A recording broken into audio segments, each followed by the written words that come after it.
Hello, everybody, and welcome to Tuesday's edition of Big Blue Kickoff Live right here on Giants.com and the Giants mobile app. John Schmelk with you, joined by Howard Cross. Big Blue Kickoff Live is presented by Cadillac, the official luxury vehicle of the New York Football Giants. Howard, long time no speak, man. How are you? I'm doing good, man. I'm doing good. What's going on? Nothing much. Big playoff weekend. Let's start here. You watched the games this weekend. You see the teams that advanced. We have our Final Four. Your overall thoughts on those games and then kind of how that impacts or reflects on the Giants and what they need to do here to try to build up to become one of those teams that are challenging to get into the Final Four every year in the postseason. Well, you know, the biggest thing you see is like when you see the NFC, you look at defense, right? San Francisco's defense carries them through the playoffs, basically. Brock Purdy kind of hangs out as much as he possibly can, but the defense is really, prevailing factor there. Then on Detroit's team, they've kind of like, took an attitude of their head coach. They're gritty, they're grimy. They don't have the best players in the secondary necessarily, but they're gritty, grimy. Their backs are super explosive. They don't just have one; they have two or three explosive backs. They have receivers that are decent. They have a tight end he's pretty special.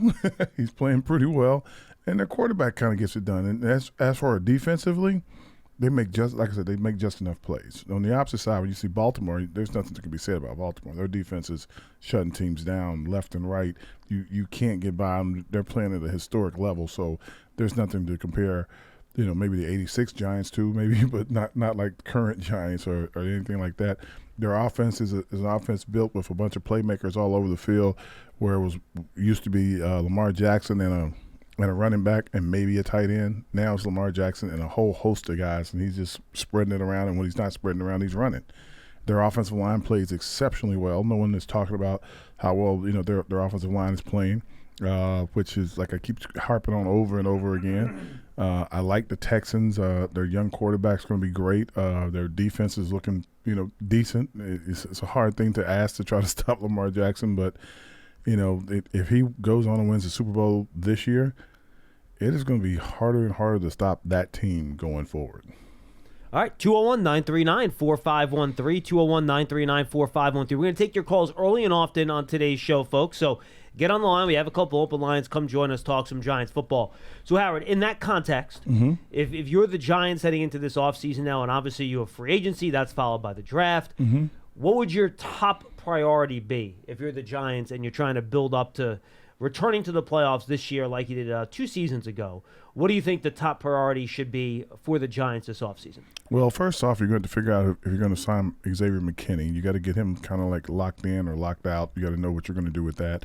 You got to figure out what you're going to do with Saquon. Those are the two positions you kind of got to two guys, not even positions, it's two guys you have to address as quickly as possible so you can try to figure out how much money you're going to have to spend in free agency, so to speak, and how in which direction you're going to go. Then when I turn around, I go to the draft. I think number 6? Yep. Number 6, you're probably looking at one of the offensive linemen that are probably the best offensive linemen coming out, or you're looking at a cornerback, another cornerback, which could be possible for number 6.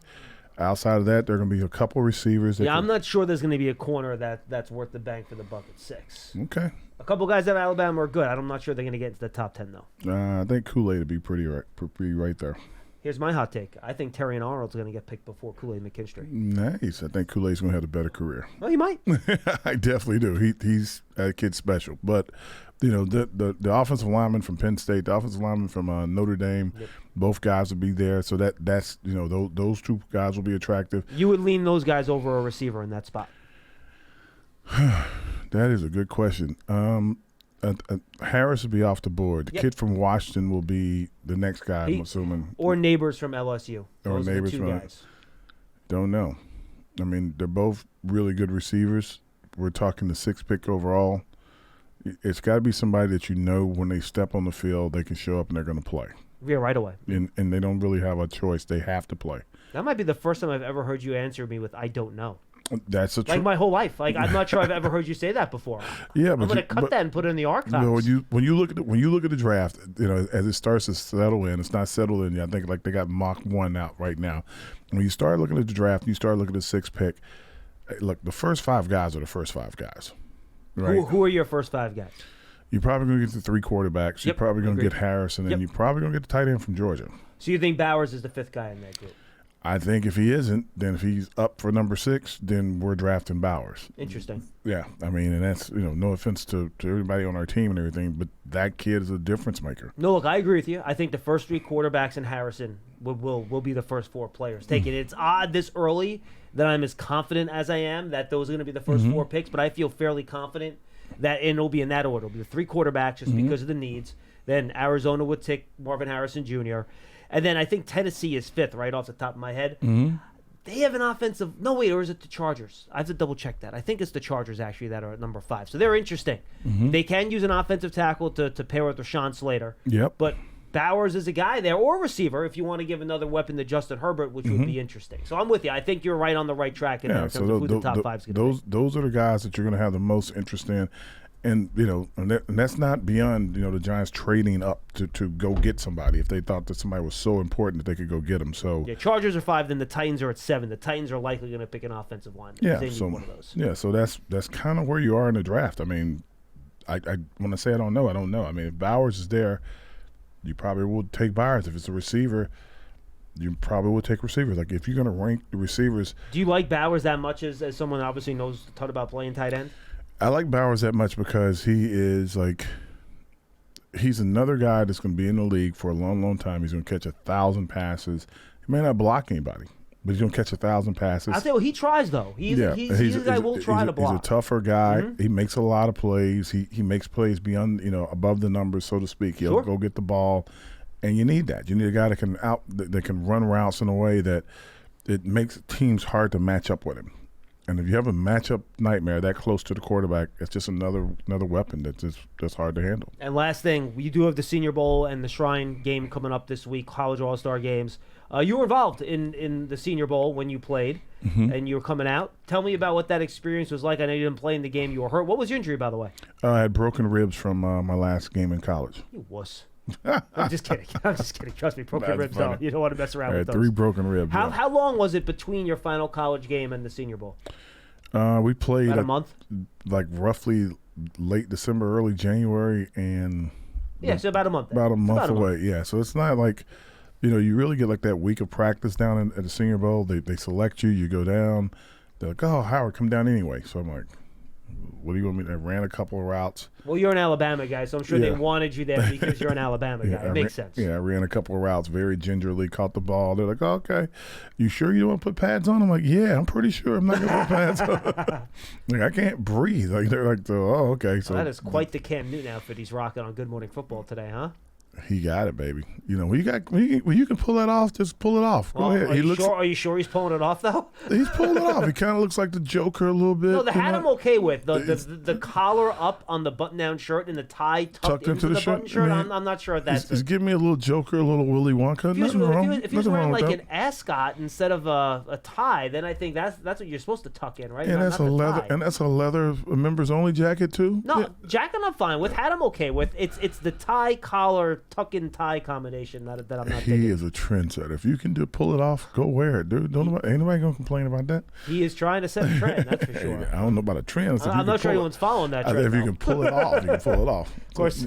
Yeah, but like the Senior Bowl's like really cool. It's really funny when you get to see your contemporaries, the guys that are the best at their position from around the country, coming in. I thought I don't know if they still do this. They used to they made us get in line and weigh in. Oh yeah, they still do that. That's probably the most cattle herding slavery type thing I've ever seen. Well, it's hilarious. It's not as bad as the combine. They literally had us come out in undies. That's what they do there. Pose in front of everybody. And that's what you do. Like I'm standing behind the Twins that played at Cincinnati. They were like massive dudes. Both of them were like 6'6", 300 pounds, like perfect, not an ounce of body fat. I'm like standing behind them, like hadn't worked out in like a month. Like, and I'm like, my workout I got to get on a new workout program. Look at these guys. What is that?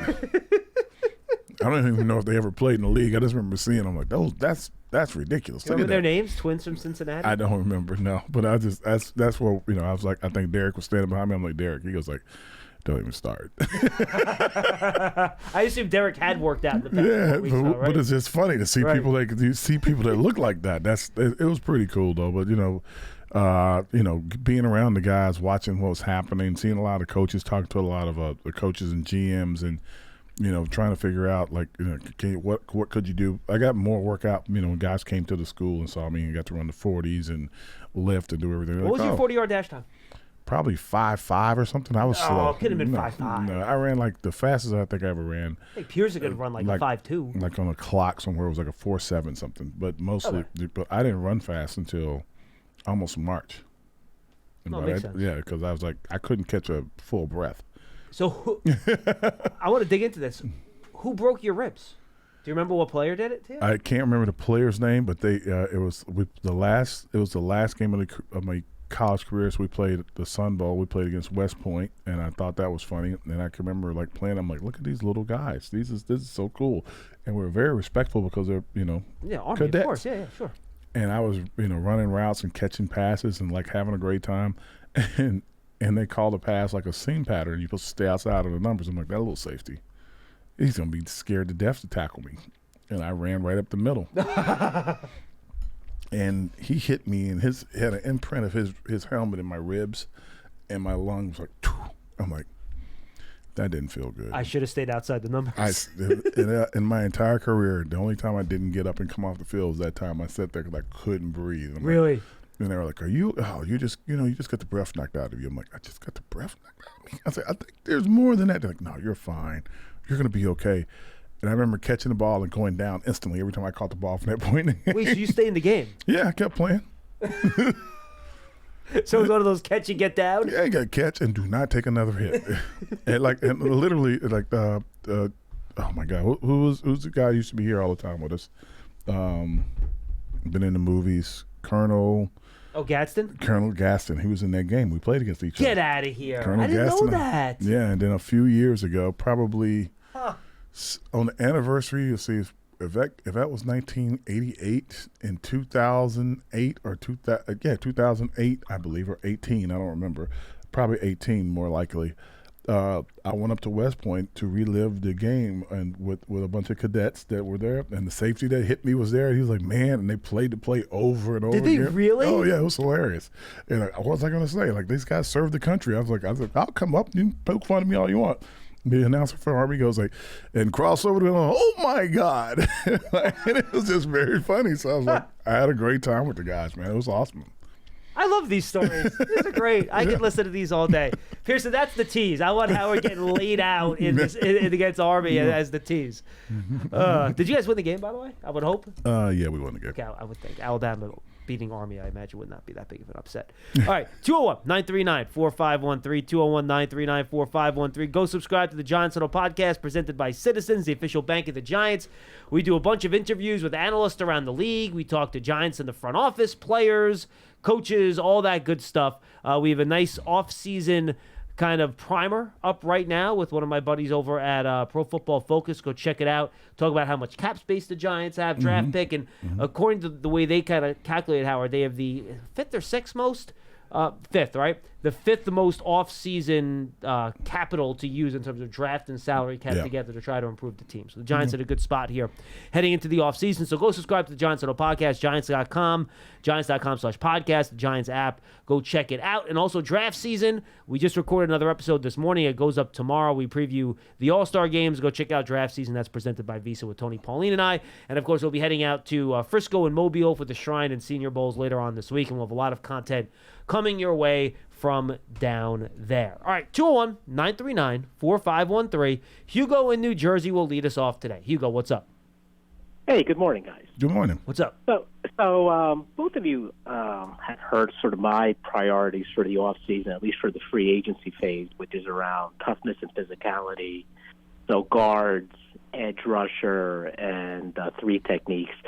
Notably missing from that plan are two major free agents, which Howard alluded to, Saquon Barkley and Xavier McKinney. So I want to take each one individually and and putting intangibles aside. I notice every time Joe Shane talks about Saquon, he said he's a captain, he's a good teammate, so on. But strictly looking at what Saquon offers on the field, and I'm not thinking about the version of Saquon that was drafted second overall, who was a very explosive player, sort of where he is today, entering his 7th year. What does Saquon offer that just any other decent back in the NFL doesn't offer? In other words, when I see look, I think he's much more explosive than your average running back. He still is. He might not be what he was when he got drafted. No one is 7 years into their career. But, like, you compare him to Rachaad White, like, he's so much more explosive than Rachaad White. It's not even in the conversation. Like, he's much more explosive than that. It's real easy. It's real easy, Hugo. When you watch the games themselves and when Saquon's playing, you'll watch the defense follow Saquon around the field. That's when you so to qualify what you're saying, if all your focus is on one guy to try to stop him, he must be a pretty explosive player. And that's what they're doing. They're like, when you play the 49ers, you got to worry about Deebo Samuels. You got to worry about the tight end being explosive. And McCaffrey's just 1/3 of what they're doing.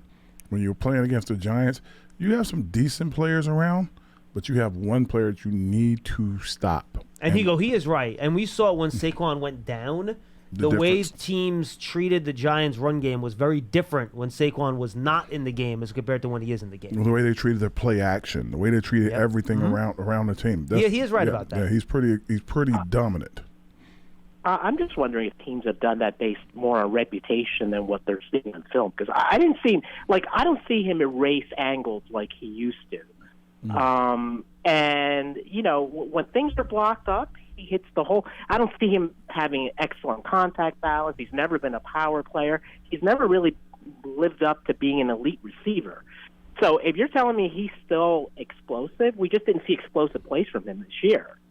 So I'm wondering if that's more based on reputation and how we thought of him as a player as opposed to what he really is going into his 7th year. That's my concern about paying a running back. Yeah. Okay. Up $10 million plus on the cap. I got to backtrack a little bit. I'm a believer in running game, not running backs necessarily. I mean, they're a component of it. But I remember Kiki Barber, his last 3 years, were 2,000 total, because he was also an excellent receiver, by the way. Much better receiver than Saquon ever was. Yeah, I agree with and that. Everyone said after the 06 season, oh my goodness, Tiki's retiring. The Giants are going to be a bottom feeder? Well, you know what? In 07 and 08, they had an excellent running game with Bradshaw and Jacobs, which really goes to tell you that the guys up front and the blocking tight end, and back then it was a fullback as well, that's what really matters in the running game, not so much the running back. I mean, look, I point to the Eagles, right? Miles Sanders was a 1,300-yard back last year. He did nothing this year. DeAndre Swift was a castaway from Detroit. He was a Pro Bowl running back this year. I mean, it goes to the argument that running backs are a dime a dozen unless they have really exceptional characteristics. And I guess my point is, I'm not really seeing it with Saquon Barkley these days. Maybe it's there, and, he was handicapped by the poor offensive line, but I just didn't see any explosive plays this year. Well, look, he was tied for 9th most runs of 10 or more yards in the league this year. So he's not like at the bottom of that list in terms of explosive plays, and usually runs over 10 yards is what you would consider explosive. And look, I just think when he's playing a lot of those games with Tommy DeVito as your quarterback, guess what? Did Saquon finish top 10? In rushing yards? No, I don't believe he did. No, he didn't even break 1,000 yards this year. He was at 16. I mean, he missed some games. Yeah, he was at 16. He's middle of the pack, and he missed 6 games, I think. 3 games. 3 games. All right, so 3 games. 3 games. So 3 games is more like 4 games. Only 3.9 yards per carry, which is a number that you don't love. But the offensive line play was the offensive line play. They're not going to apologize or make any excuses for what they did. They had a hard time. And they know they had a hard time. So when you're getting hit in the back, like the quarterback's getting hit in the second step of a 3-step drop sometimes, the running back's getting hit at handoff. And that happened more times than not.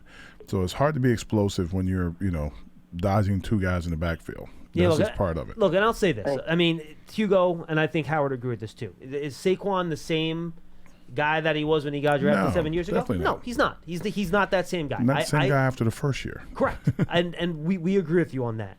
And I get where you're coming from on it's more of a run game than a running back thing. I agree with that too.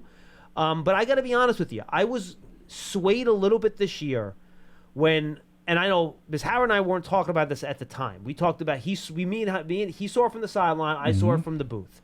You really did see teams treat the Giants differently in terms of how they defended them when he was on the field versus not. Now, whether that's reputation or if it's still on his body or not, I'll let you make that decision. But teams were treating him differently. And when it was blocked up, he was 20 yards, 30 yards down the field before someone got to him. And here's kind of where I'm torn about it, Hugo, because I agree from a team building perspective. Paying running backs in their 7th year for multiple years, that can get tricky. We saw with Ezekiel Elliott. It can get tricky. No one's going to pay anybody as a running back. Right. It's just the way it goes. Mm-hmm. So, and Hugo, so here's the thing where I'm a little torn, though. My whole thing this offseason, right? I want to get the offense better. And with my huge goal being to make the offense better, is my first move this offseason to take your best player off of your offense? You know what I mean? I'm almost working against myself there. Mm-hmm. Now, if I can turn those resources into a player that'll give you more bang for your buck than Saquon, then we can have that conversation. But that's where I'm kind of – I haven't landed anywhere yet. That's where I'm kind of arguing with myself right now. That's why Hugo, that's why I said in the beginning, you have to figure out what you're going to do with Saquon, because if you can figure out how to sign him, you sign him for around 10 or so. If you don't sign him, his cap number goes way up because the franchise tag number is huge. Right. No, I would never use the franchise tag. But here's the point. I think Howard made the point, which is no one would pay a running back. So my question is, if Saquon hit the market, would he get $6 to $8 million in the open market? Because if that's what he would get in the open market, that's where the contract should be. I think he would get. I would guess between 8 and 10. Okay, so maybe that's something to think about. I just don't want to pay a running back over $10 million. No, I got you. Makes sense. Okay, so let's not overpay. It really does come down to dollars at the end of the day. It's being on market. And then when it comes to Xavier McKinney, I don't know what the market for safeties is going to be like this year. Not great, probably, just like last year. Yeah. So same concept with Xavier McKinney. The one thing about Xavier McKinney is I like my safeties to be tone setters, and I just don't see him as an overly physical safety, and maybe that's part him filling is one of the problems we have with the running game. I'm not sure about that. Xavier McKinney's more of your overhang, single high ball hawking safety, which I thought he did better than he had his whole career the second half of the year. He had some really great plays playing the ball. Second half of his final year. Oh, okay.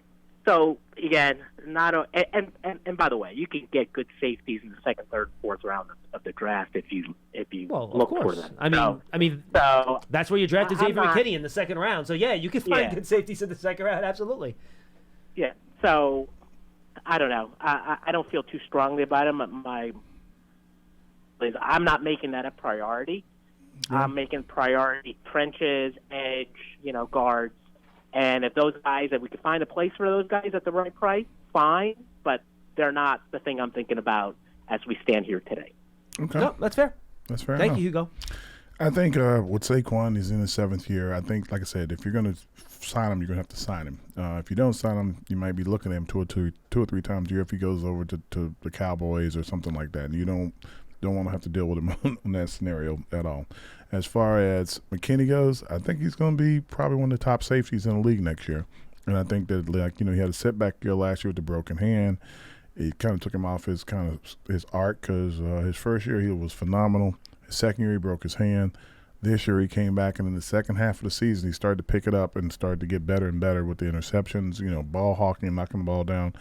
He's just going to be one of the better guys. He's young, he's fast, he had a great range. So this is not me making him an Alabama guy. This is me telling you that as long as he leaves and goes somewhere so far away that we don't have to see him, but maybe once a year, I don't mind. But I do want to see him twice a year. I definitely don't want to see him twice a year. Hey, look, it's tough decisions because those are not two premium positions, right? It's not offensive tackle, it's not edge rusher, it's not wide receiver, it's not cornerback. Yeah, the world's changed. And you only have X number of dollars to use in free agency. Go listen to the John Settle podcast. The Giants will be somewhere around like 18, 20 million, depending on where the salary cap lands. Yeah. Now, obviously, when you structure contracts, you can move money back and limit the first year cap hit and all that stuff. But you'd also want to, you're coming off a season where you won 6 games. You don't want to go and, load up your cap You want to try to build judiciously. The thing. If you're trying to build a team, that's the thing that I think that's going to be interesting, how they're going to build it. Are they going to build it saying, okay, now we know where we're going to be playing and kind of the schedule we're going to probably have. We need to take that next step. How many games do we think we can win? And like before the season even starts, starting to build up from there. Right. And that's a hard thing to do because most of the time fans want you to go for it every time you step out, but you can't afford to because we have the hard cap. The hard cap is the thing that kind of deters teams from trying to put all their eggs in one basket and like, okay, we're going to do it this year because then you're out of it for 2 or 3 years. Yeah, and look, the tricky part is, a top edge rusher could make more than McKinney and Barkley's average yearly salary put together. Yep. So could a wide receiver. Yep. So how do you want to allocate that money? A guard will probably, like the top guard in the market is probably going to get more money per year than either McKinney or Saquon. Definitely will. So those are the decisions you're going to have to make, and I don't think they're easy ones. But Hugo, I think you have good points. Mm-hmm. Absolutely. 201-939-4513. Let's go to Jeff in Maine. He's up next. Hi, Jeff. Hey, Jeff. Good afternoon, gentlemen. What's up? How are we doing? I got 3 words to say about the draft. Let Joe cook. I have extreme confidence he'll do a great job both in the draft and in the free agency signing. He's exceeded my expectations the last 2 years, so whatever he does, I'll be on board with. But having said that, I would like to prioritize the offensive line. I think that if you have some skill position receiver in college that has great fantasy numbers, that won't necessarily translate to the pros if we don't have an offensive line. So if when the number 6 pick comes up and the best player available is an offensive tackle, I think that you really have to pick them. And if they then battle it out between them and Evan Neal, if Evan Neal wins, great. Now you got your starting right tackle and you have a swing. But if the new guy wins, and let's say they do move Evan Neal to guard, my question is, do you think he could be an effective guard, especially like in the running game? I've talked about that a lot, Howard. How about you? What do you think about Evan Neal potentially moving into guard at some point? If he moves into guard, he doesn't have to move as much, in pass protection, the right and the left part of it. And I think that'd be interesting. He would have to. I think he played some guard in college. He did. Yep. He would have to be very secure with, quote unquote, understanding the inside blitzes and twists, so he can stay kind of catching the guy when he comes around. Everything happens faster in there too, right? You're kind of right on top of the defensive tackles. Just a little bit. I think he's powerful enough to play guard, even at that height. So if they, not that I'm advocating for him to move in, but I think he could pretty much do it. The only question I'd have is like how fast is he when he's pulling, and that would be the thing. Is he going to be a good puller? And the Giants do a lot of pulling, for across the field and everything. With their guards, they don't just pull to go outside; they pull to go across and go back to get guys. So that would be the only thing. But you can teach anybody anything if he has the ability to pull and he has the ability to, pick up the twist and the blitz on the inside. Then he wants to play. So I'm sure that if that came up as an opportunity and he could do it, can you imagine him and Thomas on the same side, that height, that much man over there. But if it did work out, if you brought somebody in. If the other kid, if they drafted a kid that comes in and he couldn't play tackle and Neal beats him out, then that kid could play guard. The problem is that when you bring them into camp together, they're going to spend the entire camp trying to get ready to play that position. And if you're auditioning them both for that position, it's going to be hard to convert or move one into guard. You have to make that decision rather quickly, right? That position has to be chosen pretty much. Hey, look, this is where we want to try you at. Let's do this now. If you waited till the start, what if you let him compete in the spring and then at the start of training camp you put him in a guard? Would that be too late or would that be okay? It'd be okay, but again, it's so we have such a hard time evaluating. Well, I'm not one of the guys. I'm not going to say it, but I have such a hard time evaluating the guy when the guys they're basically in pajamas the entire time. Yeah, right. So could you even have a real competition in the spring because you're not playing real football? It's a great point. Yeah, and it's like so. And then when you get to training camp, you're almost a week into training camp before you're able to put the pads on, and that's the first time you're going to see. Okay, can these guys pick it up? What are they doing? If you rotate both guys. One at tackle, one at guard this week, one at tackle, one at guard next week, and you give them both reps that way, maybe. but it's very hard to kind of evaluate guys and see if they can do what you need them to do. No, I'm with you. Jeff, what's your second point? Okay, well, good answer. And I guess the larger point is, in one fell swoop, if you get the best, say, offensive lineman available in the draft, you might actually be able to fill two positions, which might solve basically the entire offensive line. But thanks, great answer though. I consider Howard my favorite expert on blocking. Well, thank you very much. And I would like to make a comment about Saquon though. I kind of disagree with Hugo. I do think we have to sign him because you got to realize he did what he did last year with the worst offensive line in the league. So I think that you got to realize that. So all right, well, thank you very much. I appreciate your show, and I'll get off and let some other people call in now. Thank you, Jeff. Let's go to Ron in New Jersey. He's up next on Big Blue Kickoff Live. Hey, Ron. Hey, guys, you're talking about a lot of what I was talking about, but I was thinking about. Go ahead. So with Joe Alt, who I'm not a college football fan, but I've learned from listening to you guys regularly, and I super support that we need a stronger line. But I keep hearing from you guys we can get guards in the second round and the third round. If we go for an Alt, and I don't even know what side of the field he plays on, is that sort of an admission that Evan Neal's not making it, or how does he fit into the scheme? You draft the best player available. Period. And if you don't draft the best player available, then you pick a guy, and then later on you're watching that other guy play very well, and you start to think, man, we passed on him for this guy that's not playing. And I've seen that happen to a lot of teams. I've even seen that happen to this team. And Joe Alt has played left tackle. I've seen it go the other way twice. And Joe Alt, by the way, has been a left tackle at Notre Dame. Yeah.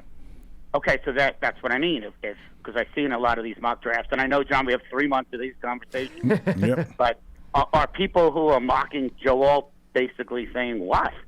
Where does he go? But I think the people that are doing those mock drafts, I think they're going to slot him in a right tackle, and you trust that he can move to that side. He's a very good athlete. And you could do that. Yeah, I mean, look, he's a guy that played tight end and wide receiver in high school. Believe it or not, he did not know that. Okay. Yeah, his dad, who was a former NFL offensive lineman that played against Howard, I'm sure, many times, he actually purposely made sure that Alt did not move to the offensive line until I think either the very end of his high school career or the very start of his college career, because he wanted him to work on his footwork and his athleticism as a tight end.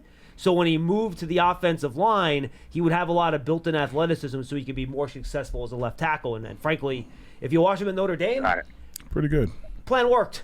he's really good. And the other thing about that is that teams might move up to get him. So he's that big of a prospect.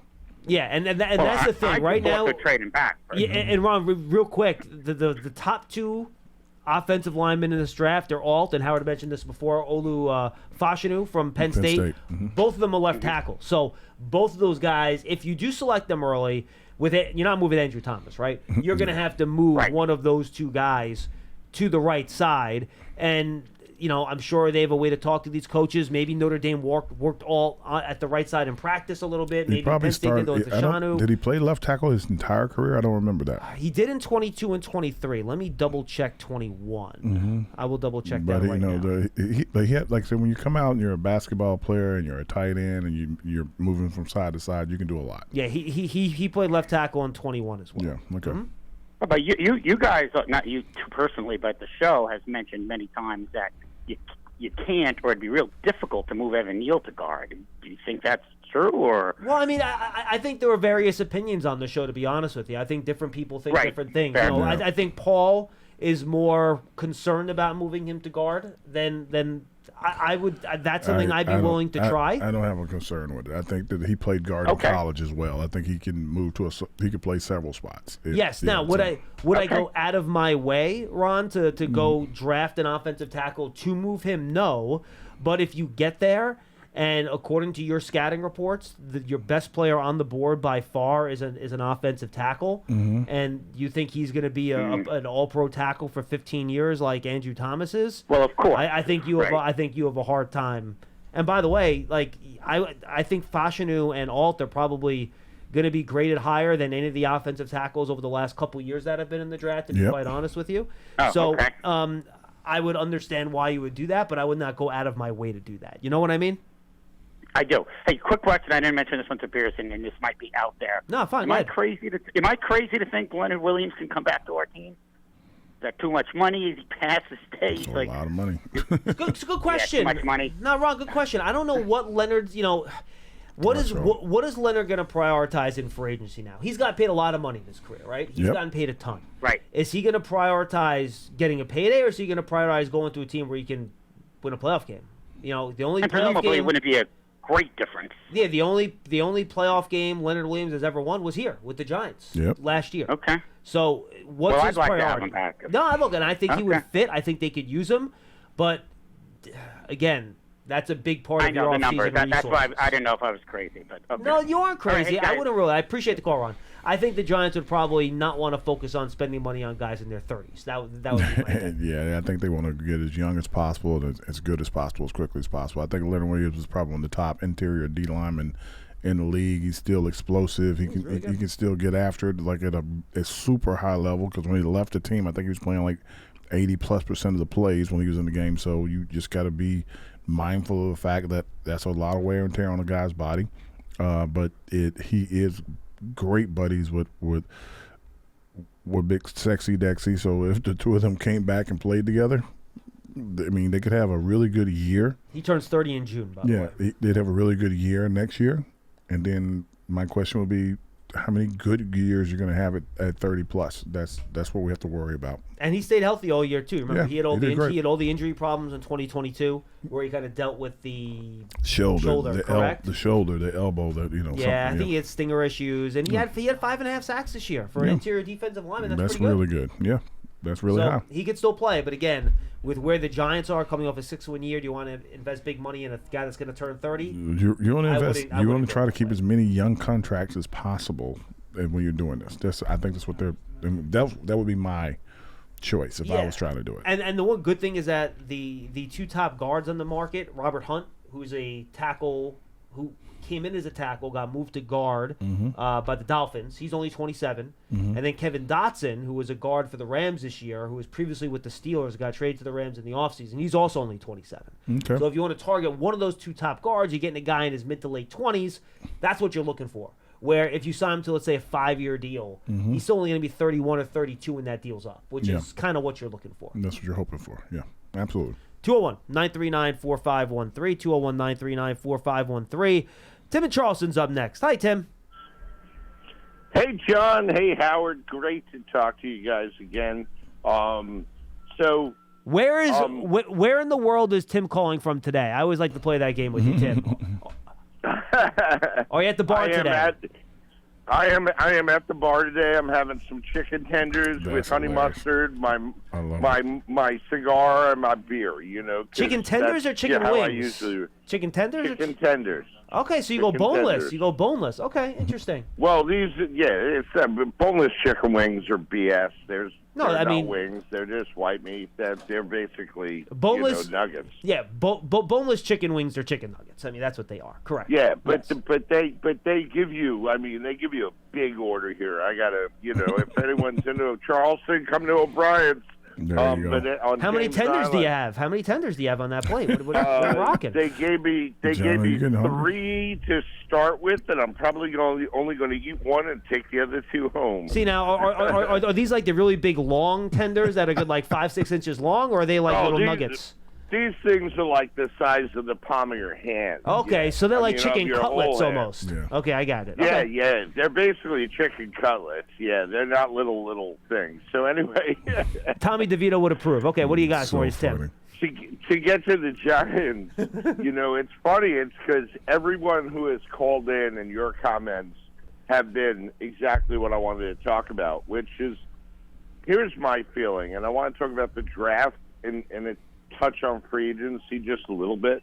First, I'll do the free agency thing first, which is, I love Xavier McKinney, but we're not paying him $15+ million a year to play safety. Well, Tim, in fairness, I don't think any NFL team is paying him $15 million to play safety. No, not right now. Yeah, but all right. So but somebody's going to want to pay him more than we're going to want to pay him. That's possible. That's what I'm saying.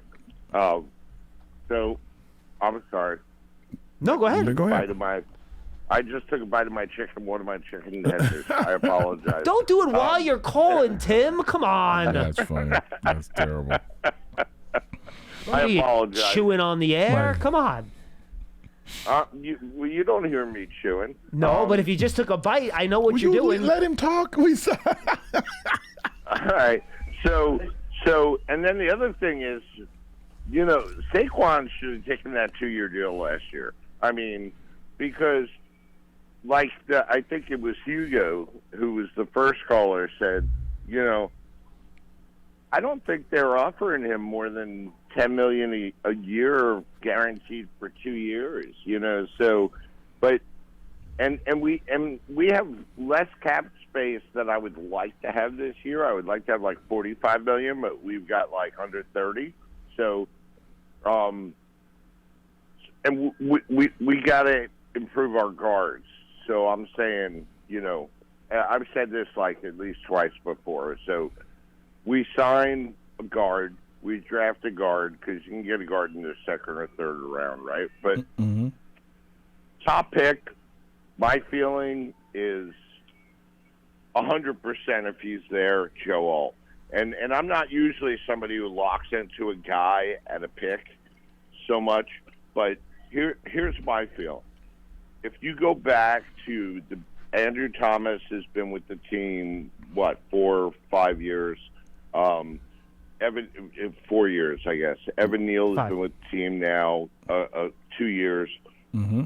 If you look at the percent of the snaps that they have actually been able to play, the percent of the games they've actually been able to start, it's not great. No, that's a fair point. It's not great. So my feeling is, you know what?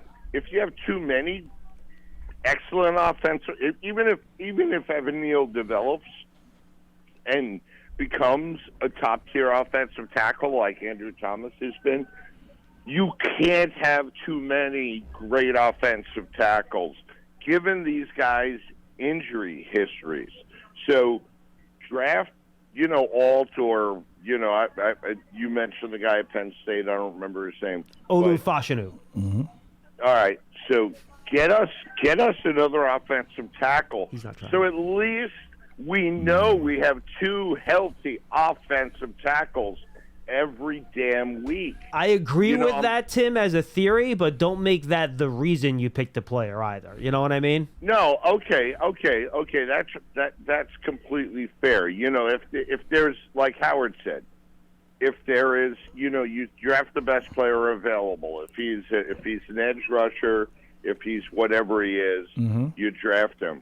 But but I just feel like we need a lot more quality depth there, given the injury history of both these guys. Because, honestly, Andrew Thomas has been hurt a lot, too. The entire offensive line was hurt this year. So that yeah, it was crazy. It was crazy. But you know who I would like to get in the draft at some point? Who's that? The next Howard Cross. Because that would make our team so much better. They don't make tight ends like Howard anymore, Tim. Unfortunately. Now we're DNs or offensive tackles is what you are. Absolutely. Although Howard does like Daniel Bellinger, and I mean he's not Howard Cross, but I would like to draft you, Howard, if you were 21 years old again. This year. The only problem, Tim. I don't know if I'd be coming out. I'd be trying to get that extra NIL money. Appreciate the call, Tim. I don't know if I want to deal with the locker room issues that come along with this guy, though, either. He's very disruptive. Yeah, right. Big mouth, always locker room lawyering back there. It's a big problem. I was like, I believed in me the whole time. I don't care what everybody else thinks. You're a 6th-round pick? Man, I should have been first. What are you talking about? Let's go to John in New Jersey. He's up next year on Big Blue Kickoff Live. Hey, John. Hey, guys. How are you? We're good. Very good. Nice to talk to you, Howard. I haven't talked to you yet. Hey, good to talk to you. Okay, so I called in a while ago with you and Schmuck and Paulie. But I think definitely I want to talk about the draft. Yeah. My number one is definitely. If he's there, we got to get him. And if we have to move Neal around, we got to do it, because I'm telling you, I was looking at his tape a little bit. I started getting really into the draft and watching people's tapes and trying to, get an idea of how they pick, because I think it's fun. And I don't know, just all is, like you said, he was a tight end in, high school or whatever. He's very nimble. He can move. I feel like Neil he can't move as fast. And if we have to move him, I think Alt is going to be a phenomenal player. And I'm tired of passing up really good players and we could have picked him. And then we didn't. He's a stud. We need to start getting studs on these lines, because even if we get a receiver that's really great, if we don't block for Daniel, how are we going to throw the ball to him? You know what I mean? Yeah, remember, John, there are other ways, though, to improve the offensive line besides using the 6th overall pick on one, too. Like, there are other ways to address this issue. You go out there and you sign the top guard on the market, and then let's say you use your first, second-round pick on a guard, I would feel pretty good about the line heading into next year in that situation. If we could sign somebody that is really great and we could sign them, then let's pick Neighbors. Let's pick Brock Bowers, of course. Like I said, if Alt isn't there, if Alt's not there, then I want to get Brock Bowers. I want to get Neighbors, of course, because I think those two guys are going to be phenomenal, and I think we definitely need a tight end. I love Bellinger, but I don't think Waller's that dude. Hey, John, and you hit it. That's the beauty. That's the beauty of this draft, where there are enough elite players, especially with the first 3 picks all being likely to be quarterbacks, where you're going to have an elite offensive lineman or an elite wide receiver. Take your pick. That's going to be there. So it gives you some flexibility. That too. And you can have it's a deep offensive line class, a deep wide receiver class. So you can get another one of those guys if you want at the top of the second round. You can get a wide receiver with your second round pick. You can get a good wide receiver with your 3rd round pick. This class is so deep. So you're going to have a lot of flexibility based on what's going to happen, and what you do in free agency will dictate a lot of what you do in the draft, because that's then going to alter what your needs are. Okay. Yeah, because I don't think that we're going to keep McKinney. I like Belton. Yeah, I think Belton could definitely improve, and I like Pinnock. And then, like I said, you got the 4th round. We could probably draft a safety or another corner. But the first 2 rounds, we got to definitely either get the stud lineman or all-star receiver, tight end. One of those guys, definitely, though. That's just what I think. And then we play around in the 2nd and 3rd rounds with the other guys that we may need. But we have to get somebody that is going to produce, that is going to be elite from here on out, and we can't miss on that. And we got to start with that lineman, or, I like the tight end. I'm really hoping for Bowers, because I really believe that he's going to be something else, and I don't know. But, that's it. No, good stuff, John. I appreciate it. I got to be honest with you. I like the variety of thought. I'm surprised we haven't had more all in on picking a wide receiver in the first round calls. I think Pearson, we haven't really gotten a lot of those, have we? Even in the last couple of weeks. I don't think people know. I don't think they know them, even though there's a lot of them. I don't think people know them. I think they know Marvin Harrison Jr. I mean, they should know Odunze. Washington did go to the college football finals. Yeah, but and they talked about Odunze a lot, but Washington didn't win. I don't know, and you know how many good receivers have come out of LSU. Yeah, tons. For Malik Neighbors to own every one of those wide receiver records for that school, it's impressive. Guys, I'm telling you. How tall is he? He's about 5'11", 6 foot. Okay, so that's what people are gonna look at. Like, okay, he's like an average height receiver. He's not gonna be like this big, tall, kill you kind of guy. But he runs great routes. He has great hands. He reminds me of Odell Beckham Jr. Yeah, he runs great routes. He has great hands. Honest with you, he reminds me of Odell. And, we talked about it coming out that year with Odell, and, we know what the talk was about him, but everything you hear about Neighbors is that he is not a diva wide receiver. He does dirty work. He likes to practice. He does all that stuff. So I think the off-the-field stuff that you sometimes get with some of these top wide receivers, and we're seeing it now even in Dallas with CeeDee Lamb's mom hitting Reddick, killing the quarterback, which is just crazy. And I think Micah Parsons' brother was out there killing the quarter. This just some wild stuff going on in Dallas. It's just you gotta have you have a medium for people to speak, and they speak and they go, you're related to so and so. That gives you a bigger voice. I think that's weird. I'm a relative of one of these guys. But it's weird. Shut up. That's weird, though. Pipe down. Hey, but now they got their 15 minutes of fame. I know, but can you show some professional respect to your brother or son, your family member that's on a team? They're not professional athletes. No, but you need. I mean, how can you not run that by your? I don't know. Again, you're not professional athletes. I know. It's just it's not. It's in very poor taste in my opinion. It is. You know that's like me going on Twitter and like killing my wife's boss. Like I'm not gonna like, don't do that. Then she's working from home for free. Yeah, So just at home, not working from home. She's just at home. Yeah. I mean, come on, again, like show some respect to like your family. If your family's on a minute, if you post on any of these things, I don't care what it is. If you post anything, anytime, whatever it is, and you have a kid that's playing a sport or a brother or whatever, you might post about your family. Now the thing is, to me, that's funny is that people are looking for it to find. Like, would you ever go on Twitter and blast the Notre Dame coaching staff? No, but of course not. But my point is like Howard Son plays in Notre Dame with the people that don't. Someone's looking for that. Like someone looked for his mother on Facebook. Like that. I'm sure she doesn't have 100,000 followers. Yeah, I have no idea. Yeah, but someone's looking for that to put that up. That's what you have to think about. Like before today, did you know who his brother was? Do you know? No, I had no idea. You had nothing on him anywhere. Idea. But he says that, and they're like, people are trolling, looking for, like, oh, wait a minute, is that his brother?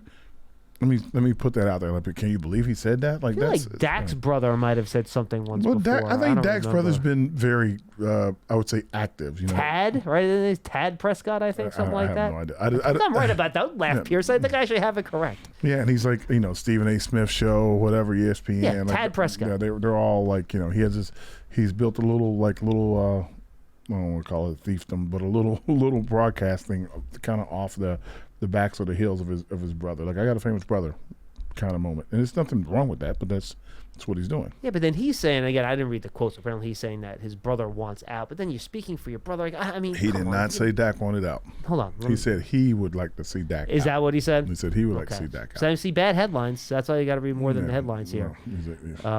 Dak's not asking to be out of Dallas. Yeah, I mean, he can. He's in a trade clause, so he really can't. Yeah, unless he waives that. Yeah, and I don't think Dallas wants him out of it. He's up for a big contract. Yeah, he is up for a big contract. Absolutely. So it's just really, really bizarre. Anyway, 201-939-4513. Let's wrap up the show with Len in Columbia, Maryland. Hello, Leonard. Hey, Len. Hey, guys. How you doing? Happy off-season, Len. You seem very chipper today. Yeah, well, I'm going to start positive, John. Uh-oh. All right, I'll start positive. I don't know why the following little tidbit fascinates me so much. What's that? And maybe you guys know the answer to this question. I think this is going to be the first draft where within the first, and I'm going to say 8 picks, maybe it's 7 picks, there'll be 2 kids from the same high school drafted in the first 8 picks. Who's that? Of the draft. Well, I want you to guess along. Well, I want you to guess, but I'll tell you who the first one is so we can move along. Caleb Williams. Tell me who the second one is. He's an offensive line. He's an offensive lineman. It would have to be the kid from Penn State. Or There you go. Probably, right? There you go. It's a kid from Penn State. Mm-hmm. Gonzaga High School, District of Columbia. 2 kids off the same team in the first 8 picks. I don't know if that's ever happened before. You know what? It's funny. I didn't realize, Len, that Caleb Williams went to high school on the East Coast. I thought he was a West Coast kid. He went down to Maryland. No, he was a Maryland kid. Okay. I didn't know that. He went to Gonzaga High School in the district. And I will say this straight up: the one thing I do not follow at all is like high school recruitment or anything like that. So I don't know about until I start getting into the draft now. I don't get into any of that where these kids went to high school stuff. It's like the Dr. Pepper commercial. Yeah. I just got fascinated by two top 8 picks going to the same high school at the same time. And Howard, tell me, how did Caleb Williams get away from Notre Dame? I mean, if you can't, Catholic high school, man, you got to get that kid. Jeez. I will say this, that all the schools that I've seen, like especially what we call the SEC of high school football up here, they don't all go to Catholic schools. They just don't. I know. A few of them will, but if they go to Michigan and Alabama and Ohio State, they always choose one of those schools first. Yeah. Hey, safety, Delpit from Cleveland signed for 3 years, $36 million, $23 guaranteed. Okay. How about that for McKinney? I think that's the ballpark you're talking about. That's pretty high, but that's about where that's probably the base floor of it. Probably. I mean, look, I think McKinney's agent will probably go out there and show the Jesse Bates contract around, and that's where they're going to start. I don't think teams will go there. Maybe they will, and it'll be a Landon Collins situation where he gets what he wants and he goes. But I think the Delpit deal is probably a decent feel, Len, for where the thing could wind. And they're gonna start treating safeties a little bit like running backs, and it's sad to say, but they're gonna devalue them for some reason or another, and that's gonna be bad. Now, one thing we got to remember about that position on our team, his replacement is not on this roster. No. He's not on the roster. It's a hole, another hole. If he disappears, then he's a good player. He's a good player. I would advocate for it. Howard, real quickly, if we need an offensive tackle, if we want to draft an offensive tackle, okay, what's wrong with drafting Blake Fisher from Notre Dame? The right tackle. Well, you'd probably the right tackle. You'd get him probably in the second or third round. Or maybe, I'll bet he'll. Or maybe even later. There you go. I was going to say I'm hoping he lasts till the fourth. Yeah. I'm not advocating for it because we got a lot of holes, but that's the kind of guy. He plays right tackle. He's good. He's also played a little left tackle, I think, early in his career, Howard. Yep, he did. But he's primarily a right tackle, and he would get out to the fourth round. That might be something. We'll see what happens. See what the reports. John's going. Well, I don't think he's going to any of the to these games. I have not seen his name pop up on either roster, which is surprising, by the way. Unless he's in with some type of injury I'm not aware of. No, they're just like, when they do the tackles and stuff, you have to be so dominant at your spot. And I think that Alt barely gave up any pressure, and the other kid may have given up a couple sacks. So that turns, Also, he may have dinged his knee toward the end of the season too. That may be one of the reasons, Sean. Maybe. I'm not sure, to be honest with you. I don't know. Yeah. He may be dinged. John has heard me say this before, Howard. Okay. And we got at least one more time to watch this player play this upcoming Sunday.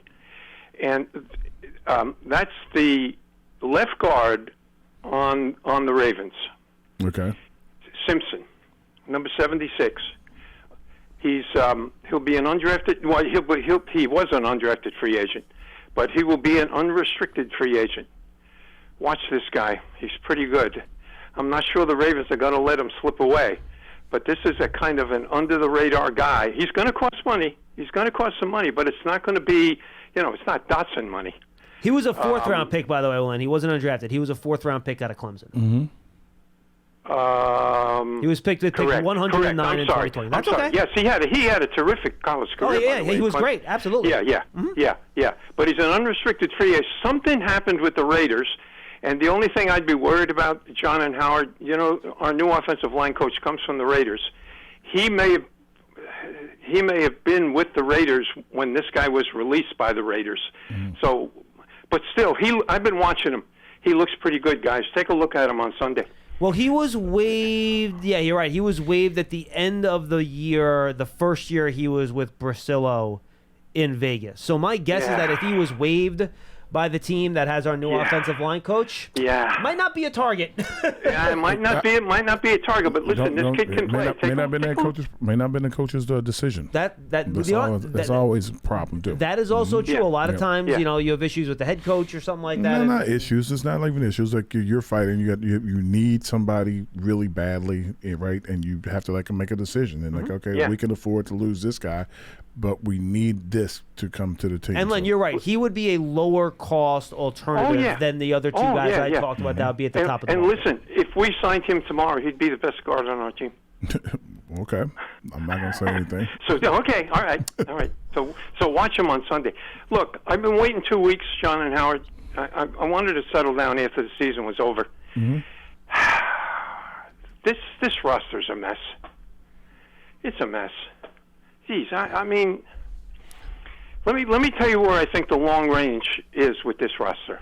Now, I know we're going to improve it in free agency, try to improve it in free agency and in the draft, and hopefully, wishing and praying and hoping some of these players are going to mature and get better. This team is a year away from being a year away. Okay. All right. Now, I don't know whether that's building the team or rebuilding the team. If it's because we're talking, if we do the arithmetic on what I said, it's 3 years out. It's 3 years out. Brian doesn't have 3 years. He's in a tough spot. So is Joe Shane. They're in a tough spot to turn this thing around. This is not a good roster. I mean, we don't have enough stars. The cupboard is not bare. I mean, we got Dexter. You know, we got we got Andrew, we got Barkley, we got McKinney, O'Carroll. You know, there's some groceries in the cupboard, but the shopping list is long. I mean, it's really long. Well, Len, look, here's what you need, and you're right. I mean, I was going through this the other day too, right? And look, pass rushers in need because Ojulari can't stay healthy, right? Improvement on the offensive line is in need. Okay. Wide receivers in need. If Adoree Jackson doesn't get re-signed, cornerback is in need. If Xavier McKinney leaves, safety's in need. If Saquon Barkley doesn't re-sign, running back is in need. So look, there you go. The unknowns are unbelievable. But Len, here's what you need. In order to make this a faster process than what you think it's going to be, you need the guys that you've already drafted to play to their potential, right? You need Ojulari to be the guy that's healthy all 16 games and be a productive pass rusher. First off, that's not happening. Well, I'm just telling you what you need. I'm not telling you what's happening. You need Evan Neal to step up and be a really good starting quality right tackle for you. You need Kayvon Thibodeau to be a more consistent game in, game out pass rusher. All right? So that's someone that is really, really good in every single game. You need a really good year, but there are too many games where I don't think you heard enough from him, okay? Be more consistent. You need John Michael Schmitz to step up and start, approaching to be a really, really borderline Pro Bowl level type center, right? Okay. You need Jalen Hyatt to step up to be a legitimate, really good number 2 wide receiver. Those are the type of things you need if this team is going to take that big jump quicker than you want. And look, that's what you need, right? You need the guys that you draft to become really good players. What you really need. I'm sorry, Howard. Go ahead. What you really need is for your guys, your big time guys, your guys you expect to be good, to stay healthy. Yeah, correct. Yeah. That's a good start. If you can get them, if they stay healthy, then a lot of other stuff isn't as far off as you think. I agree with that. Okay, we saw 8 teams over the weekend. Three tight ends per team. That's if my arithmetic is correct. That's 24. We saw 24 tight ends, approximately 24 tight ends this week. Okay. Don't jump all over me, Howard. 15 of them can start on the Giants. You think so? We need Howard. We need tight ends. Come on. Yeah, we definitely need tight ends. Daniel can play. Daniel can play in the NFL. He's not a starter. He's not a starter. Bellinger you're talking about. Yeah, you're talking about Bellinger. Yeah, Bellinger. Yeah, Bellinger. I happen to like Bellinger. I think he's. Yeah, okay. Yeah. Okay. Well, that's why I say don't jump all over me. I'm not. Okay. I'm letting you do it. I'm letting you do it. All right. Let me summarize, and thank you for keeping me on as long as you have.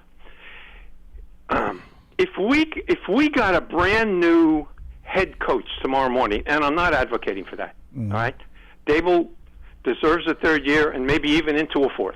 Okay, unless things really go off the rail. If we got a new coach tomorrow, we'd be talking about a 3-year plan. Hey, guys, thanks for taking my call. Thank you, Len. Well, again, I think a big part of what that plan is depends on the quarterback situation, too, obviously. Because any plan and growth plan you have, the centerpiece of that growth plan is always the quarterback. That's just the way it works in the league. I understand what he's saying, and I get it.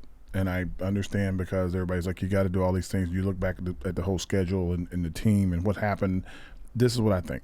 I think if you get everybody healthy up front, that you know it's going to be there. Both tackles are super healthy. The center is super healthy. Then you can find one of those guards we've been talking about and name dropping and stuff, put them in there. Your offensive line is pretty much intact, right? Now you go and we keep talking about needing a receiver. If the rate of Hyatt picks up, if you keep Slayton and he keeps playing at the level he's playing, and they have time, the Wendell Robinsons, the Hodgins, and the guys, they are good enough to make enough plays to do things. Tight end, Bellinger's a good tight end. Will Waller continue to be here? And how many years will he be down the road? Don't know. Bringing in a guy that's quote-unquote a receiving tight end is awesome, but you're going to need another guy that's a hybrid, a Waller / something. That'll be your 3rd tight end. Outside of that, then you look at your defense. Look, Kayvon Thibodeau was a game record. Like he did it. He picked it up in the middle of the season, played even better towards the end of the season. Game record kind of guy. Like he had a bunch of sacks. He did a good job. A lot of pressures. You couldn't get around the edge. Ojulari, loved the kid. He was never healthy. The whole thing about him, he was going to be on a pitch count his entire career. That's how they drafted him. They knew that. Get somebody here that can rush the passer. You get another pass rusher on the other side. Ojulari, I mean, can come in and spell him maybe, but you get another pass rusher on the other side. You got Thibodeau on that side. You got Big Dex in the middle. You get one interior guy, and you need one corner. That's kind of what you have to do. And everybody goes, well, the safety isn't on the team. The safety is on the team. Belton, he could play. He had 2 interceptions the moment he came into the game. He can play. He can play down and force. He can play back. You may lose a little bit of the range from side to side, but you got guys on the team that can play. They're not that far away. They just got to make the guys that they have, before they start picking guys up, they have to make plays. That's a year of Hyatt in the weight room getting stronger. He's going to keep his speed. He just needs to get stronger. That's John Michael Schmitz in the weight room getting stronger. He's already the smart guy. He's already one of the leaders in the lineman room, offensive line room. He just needs to be, a little bit bigger. You have guys here. The cupboard isn't bare, not by a long shot. You're just trying to fit it all in to make sure it all works. And you gave me the look when I mentioned Thibodeau, and you're right. I should not have put Thibodeau in the same grouping that I did those other guys. He has accomplished more and played better than the other guys I mentioned in that group. That's fair. I mean he's playing at basically almost a Pro Bowl level. Basically, he's right there. Double-digit sacks. No, you're right. That's fair. Double digits. If he gets double-digit sacks all the time, we can't say much. Everybody goes, well, it's against soft teams or it's garbage, whatever it is. Double-digit sacks. I tell my son all the time, sacks should not be a barometer of how good you are, because you can make 1 sack a game, and at the end of the season you could have 12 sacks. You'd be like the greatest player ever. But what did you do for the rest of the game? You got smoked the whole rest of the game. But you made that one play. And I think that's it's really odd. And Kayvon has turned himself into a very good all-around player. He plays good. He's even played well in coverage. So that's hard to do. No, I think all that's fair. All that's fair. 100%. No, good point. Howard, good stuff, my man. All right, brother. Always a pleasure. That's this episode of Big Blue Kickoff Live, presented by Cadillac, the official luxury vehicle of the New York Football Giants. For Pearson, for Howard Cross, I am John Schmelk. We'll see you tomorrow. Lance and I are back for another episode of Big Blue Kickoff Live. We'll see you then.